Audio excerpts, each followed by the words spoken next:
Hey, what's up? I'm going to try to keep this brief. Great writing day today. It's starting to feel like epic fantasy, not just like regular fantasy, but truly epic fantasy, where there's a whole world, there are geopolitical things that are happening. Minor characters have like their own plot lines. I could write an entire book about some of the characters that I just wrote some chapters about. So today, the long and short of it is, I outlined like 5 or 6 chapters. I finished 2 chapters, and one of them was in verse, like all in verse. And usually that doesn't slow me down, but one of like this, there's a huge section of this this Naga story, which I'm very excited to get into, that is in Drotkvat, which is like the epic skaldic form, and it's very not like hard, but it just takes a long time. It has very specific rules about alliteration and rhyming, and it's in short lines, like all of the prayers, prayer to in orc lore, poetry about the gods. There's a huge section that's called prayers, and it's like each little god has their own prayer, and those are all written loosely in Drotkvat. And this time I tried to be more strict about it. I tried to more strictly follow the rules because I'm more familiar with the form. And so it just took a little while. Like, I probably could have had it be a 3-chapter day, but I only got 2 chapters done.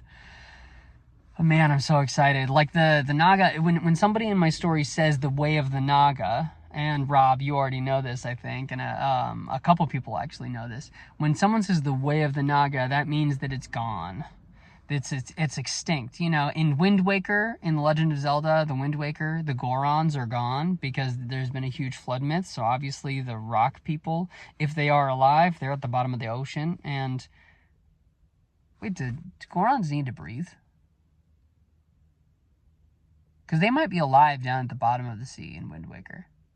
Anyways, Gorons, I don't have any Gorons in my story. They're trademarks, they're copyrighted. But when something has gone the way of the Naga, it's because the Naga have been wiped out. They've been genocided. So, like, because they are sea creatures, the Naga are, in Japanese culture, they're like fish people. They're fish monsters, fish creatures, mer people. But, like, there are lots of different kinds of them. It's medieval weirdness, right? Which I love. I'm obsessed with. So, the eastern Naga were called the Rising Shiver, and then the western Naga, where Nala is now and where Nala is from, are called the Setting Shiver. And I just wrote a chapter that was like, they're extinct, right? But there are also phylacteries in this world. Phylactery sounds like a dirty word, but it's really just a soul jar, like a Horcrux. A Horcrux is a better word for phylactery. It's a soul jar. It's a soul bottle. And so you can put your soul magically into this item, and then it keeps your soul for you. Well, this guy, he died holding this ring, and so his spirit is inside of this ring. And we get to see somebody do a telling, and the telling begins, and the guy is like, this is how I found this ring. Here is the ring telling you his own story.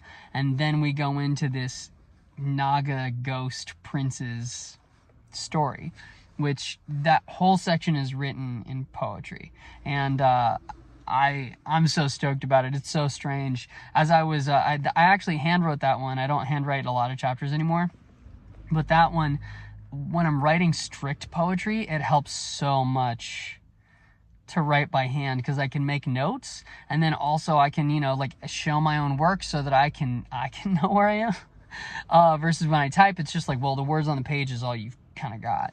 But when there are strict rules about alliteration and rhyming, like there are in some of the forms that I'm using, it helps so much to have like a little key and a little graphic or whatever. So I wrote that chapter. I also I wrote this chapter about, it's called the Ugrathi, and that one's coming out tomorrow actually. That chapter is it's just very fun to write. I'm starting to bring in some tribes that are based on my literary heroes, but they're not one-for-one replicas. I really like the way that George Martin does his Tolkien references, his H.P. Lovecraft references. First of all, Lovecraft is garbage. But second of all, the way that George Martin does Lovecraft references is he just straight up pulls them. You know, he straight up puts them in the map, and it's just like, come on, man. But the way that he does, like, okay, here's my version of Orthanc, and you know, it's the High Tower in Old Town. That's sick. That's really, really sick. You know, here is my Aragorn, but my Aragorn is Jaime Lannister. Sick. Absolutely awesome. Just so cool. So I have some characters that are about to come in who are references to the Lannisters. They're called the Mogla tribe. They're the Milkskin Orcs. And the Mogla are direct references to the Lannister family. The Ugrathi are actually references to some of the characters in Tigana by Guy Gavriel Kay. Baldruk, Radvu. Baldruk is Patrick Rothfuss. And I turned him into, you know, like I'm taking these characters, I'm saying here is a starting point for their personalities largely, and then I'm changing their stories. You know, the things that they're actually doing, like Patrick Rothfuss didn't do any of the things that I'm having Baldruk do.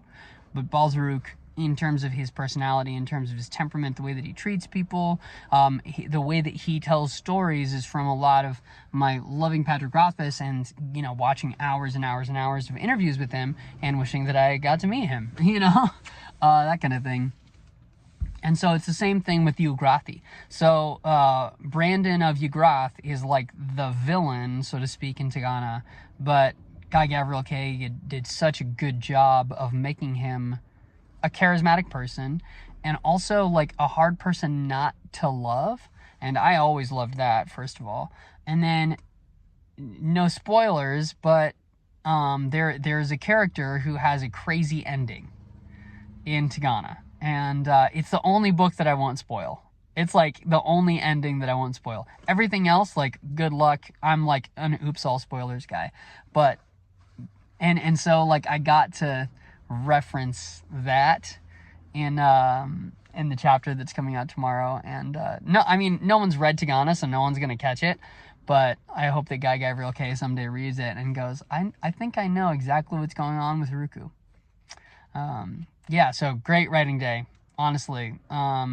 Just I gotta get up early more on my days off, so I'm gonna go try to squeeze in a third chapter before dinner time. So I'll see you later.